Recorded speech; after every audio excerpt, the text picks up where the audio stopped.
congrats to you both on the win, and Kayla, congrats on the All-Star nod. Thank you. Last week or so, you've had players and coaches advocating for you to be added to the game, and just now that it's official, just how meaningful is it to have that second consecutive All-Star appearance with the Lynx, and also how much better does it make it to get to go into the weekend with a win here at home? Yeah, it's an honor. I'm very fortunate for this group and this organization. It hits different here, just the camaraderie and the chemistry and the love that I have for the people in our locker room, my teammates, the coaching staff. And so the fact that we get to all do this together, Cheryl, the coach, and then Fee and Court and T, our fellow stud bud. So it's just really cool to just do it together because that's what the season's about. That's why we go, to represent each other. And so it's really special. And like I said, as you get older, they get a little bit more special because you never know how many, you're going to get. When you're 23, you don't think like, oh, this might be my last one, But when you're 33, you do. So I am just really fortunate, and I just have a lot of love for this organization, for believing in me, Cheryl. And so to be able to do it alongside them, it's really, really special for me, for sure. So I'm excited. Last year, you and Fee had to be on opposite sides of it. This year, not only you get Fee, you get Court and Cheryl. Just how much fun is that going to be to have all four of you on the same side of the All-Star game? Oh, it's an incredible feeling. Obviously, I'm used to being on their side of the bench, so it makes it a lot easier. But it's just a joy, like I said, and just the love that we have for one another. And we go to war every day for each other, with each other. And so to be able to kind of have this inflection point of, all right, we're all here at the All-Star game together, and having the great season that we're having, while also keeping the main thing. It's just a cool inflection point, I think, for our organization, and then just our leader and Cheryl. It's cool. Obviously, I would much rather be on Fee's team than against her. Fee and Court for sure. And for you, Jess, Coach was in here talking about the effort from the second unit, specifically in the rebounding area, but elsewhere as well, and just how you on the floor can be that presence down low, but also a facilitator, and just how much you make your teammates better. Just going against a team like Phoenix, which has a lot of size and strength down low, to out-rebound and win that battle, just how key was the effort in that area tonight? Yeah, I think our bench, we're a close-knit group, and we all stick together. We know that we kind of rely on each other for how long we're going to be out there. So we've just built a trust with each other, and obviously, Coach is growing in her trust in us. So the one thing we want to make sure every time we come out there is that we bring energy. Obviously the starting group has to play a lot of minutes, and, they can get tired. So we want to make sure that we kind of change the pace when we're in the game. And I think today we did a great job of doing that. And Kayla, at the All-Star this year, the WNBA is introducing the 4-point shot. I just saw that. Yeah. And so are you looking forward to hitting your first 4-point attempt? I am, actually. That's actually pretty cool. I started working on my range a little bit in Unrivaled, and so, hopefully Cheryl's okay with me taking a couple 4-point shots. I don't know about here, but for sure there, I can get away with a little bit more there, I think, than I can here. And then coming up with All-Star, what are you looking forward to outside of the game about the All-Star experience? Well, it's really nice because Indianapolis is actually like a drive. It's like an easy drive for my family. They can actually drive up, which is cool. But I always enjoy being in the locker room, with players that maybe you don't get to see as much, like in their natural element, because it's a fun space. It's competitive, but it's a fun space. So being in the locker room with people like Sky and, just people that you see from afar that you still admire, and then, you just have history with and been in the locker room with. Those are always cool things, just to kind of be able to hang out with them in that natural setting instead of a competitive setting is always fun. And then, yeah, like I said, just sharing it with family is always special too. And then you were just mentioning Unrivaled there. I was curious with, we talked a little bit pregame before this, but just with kind of CBA things going on, that's part of All-Star Weekend, obviously. How important do you think was what, Fee was able to do with Stewie with Unrivaled, I guess just at this moment when you guys are kind of, trying to prove and fight for your value in the marketplace? Oh, yeah, it's going to put the pressure on them for sure, just because they saw how successful Unrivaled was, and as being there and just seeing what they were able to do in such a short amount of time, and then, on the flip side, what we're asking for in the CBA, it's really impactful, and we're able to have the time at All-Star, and, I'll be there, and we're able to actually get, face to face and have these conversations, which is really important because what we're fighting for is the trajectory of our league, and we know how important it is. And so to be able to advocate for ourselves, whether it's on the court or off the court, is always more impactful than if we're not in the room. So looking forward to having those conversations at All-Star as well. Yeah, I guess just a follow up for Jess again. Not sure if you're going there. I know we got players, going All-Star. We got players going to Vegas. Unfortunately, no Turks and Vegas. Caicos, but hey, yeah, I know. I was sad about I know, that. I know, I know. But I was curious, just I don't know if you're gonna be there, and then if not, like just how comfortable and confident you feel with folks like Kayla, folks like Fee, especially going there and kind of being your voice with everything going on. Yeah, I will not be there. I will be tuned in though. I gotta support my teammates, but no, I'll be just take a break. Obviously I came straight from overseas and had Eurobasket and a lot of different things, so just kind of take a break and separate from basketball for just a few days here. But I've had a lot of conversations actually with Fee. I think you can't have a better advocate actually for the whole league. Obviously she's a star player, so the things she may consider good maybe aren't good for the rest, but the conversations that I've had with her, she's being a great advocate for player 1 through 12.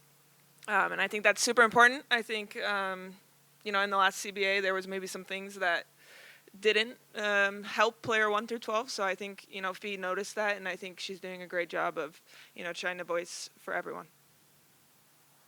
Yeah, Jess, speaking of Fee, she had the really tough defensive assignment today on Thomas, and you got to defend her a little bit too.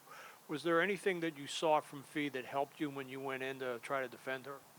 Well, first off, props to Fee, to take that assignment. Obviously, we know she's the best player on the court, and, she sacrificed her offense to be able to, help our team get the win by playing the defense that she did on AT.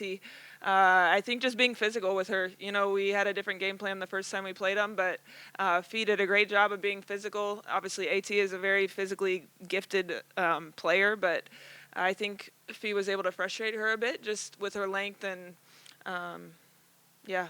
I think Fee did a great job on her. Obviously, I only had a few possessions on her, so yeah, Fee did good. Yeah, and Kayla, I wanted to ask you just one more thing about All-Star, if I could. Your coaches and your teammates were very vocal about the fact that you didn't get named right away. How disappointed were you in that time between when the team was announced and you finally got the call that you weren't recognized? I was really, really happy for Courtney because I just think that she's had an unbelievable season. Obviously, Fee is our motor, our everything. But I was really, really happy for Courtney. Like that was like my first instinctual, response.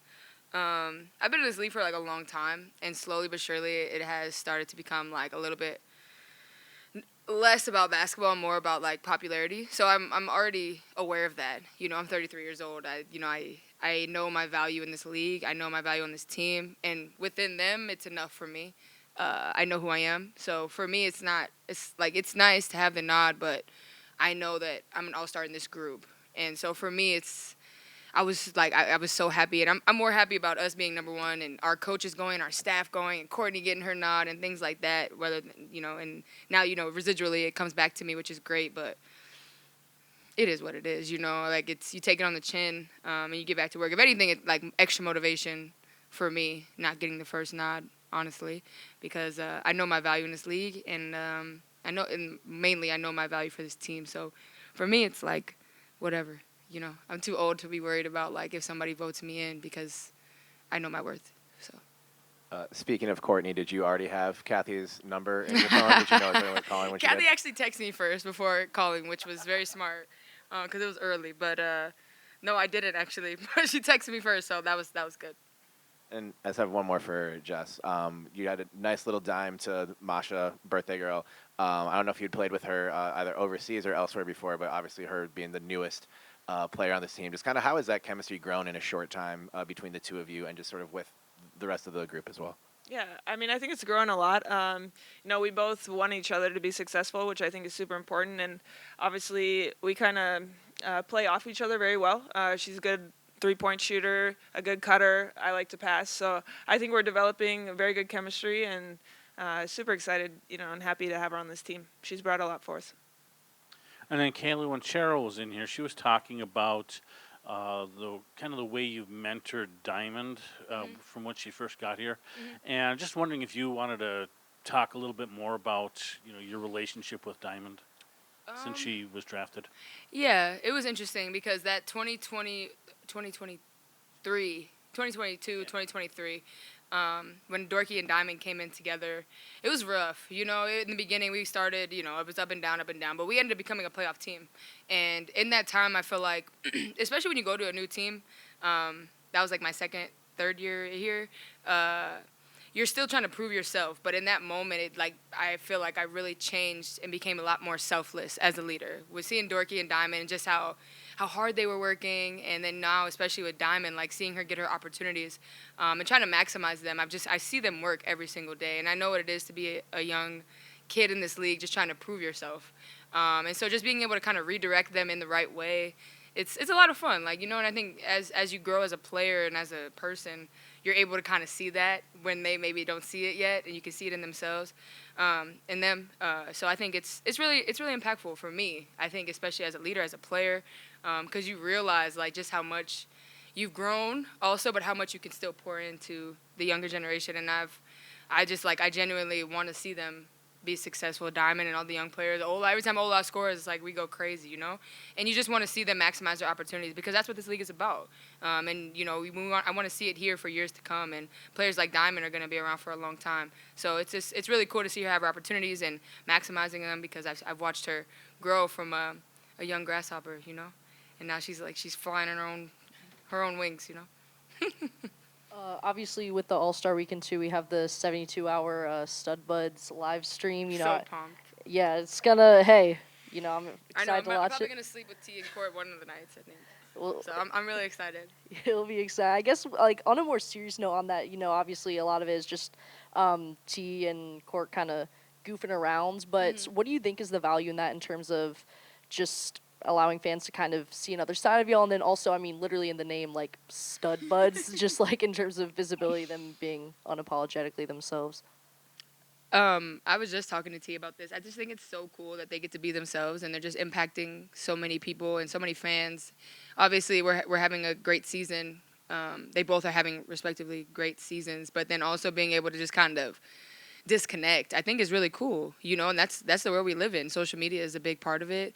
And so it's really cool to see them kind of use their personalities, and you put it on that platform, and people are enjoying it. I enjoy it. My mom, and I guess her work friends, her mom watches it, like, because they're just such dope people too, like, just great human beings. And so that's like, when I see them just kind of impacting the world and, you know, bringing a smile to people's faces, and now you see fans with their hair pink and, like, you know, things like that, it's really cool, because it's so much bigger than that. They're just really being themselves, and I think that's the beauty of it. They're not doing anything out of who they are every day in the locker room for us. So it's really cool for everybody to see their personalities on a bigger stage, because we love our stud buds.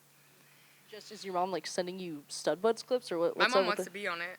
No, she's just like mentioned multiple times, like different clips from their streams, and yeah, I mean, K-Max said it great, but I think also just, you know, it shows like, okay, we are basketball players, like, you know, we come to our job, and this is our job, and, you know, we're humans outside of basketball, and I think they're doing a great job of, you know, showing that, like, they're authentically themselves, and, you know, they can show who they are.